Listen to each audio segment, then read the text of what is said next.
অপরিকল্পিতভাবে বালু উত্তোলনে নদীগর্ভে বিলীন হচ্ছে পাবনা সদর উপজেলাসহ ঈশ্বরদী, সারাঘাট ও সুজানগর উপজেলার শত শত বিঘা ফসলি জমি। পদ্মা নদীর এমন ভাঙনে দিন দিন কমছে ফসলি জমি, সেই সাথে ভাঙছে নদীপাড়ের কৃষকদের স্বপ্ন। বড় ধান কেউ কেউ রিজান করছে, সব নষ্ট হয়েছে বালু ফেলায়া। এ দেশের লোক বাধা দিলে মানে না। বালু উত্তোলনের কারণে অনেক জায়গাতে রাস্তাঘাট ভেঙে যাচ্ছে।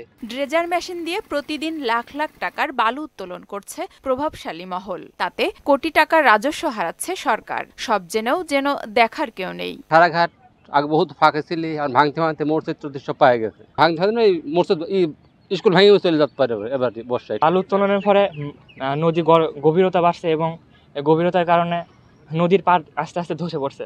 শুধু তাই না, বালু উত্তোলনে ঈশ্বরদী সারা ইউনিয়নের নদী রক্ষা বাঁধ সহ হুমকির মুখে পড়ছে লালন শাহ সেতু ও হার্ডিঞ্জ ব্রিজ।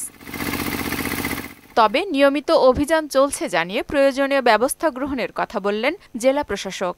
বালু মহালগুলোতে আমাদের কোনো ইজারা দেওয়া কোনো বালু মহাল নেই। যারা আছে সেগুলো অবৈধভাবে কেউ কেউ রাতের আধারে বালু উত্তোলন করে, সেগুলো তো আমরা ব্যবস্থা নিচ্ছি রেগুলারই। প্রতি বছর এভাবেই নদী ভাঙনে নদীপাড়ের মানুষ হারায় জমি বাড়ি সহ সহায় সম্বল। তাই ভাঙন রক্ষায় অপরিকল্পিতভাবে বালু উত্তোলন বন্ধে চান প্রশাসনের কঠোর পদক্ষেপ।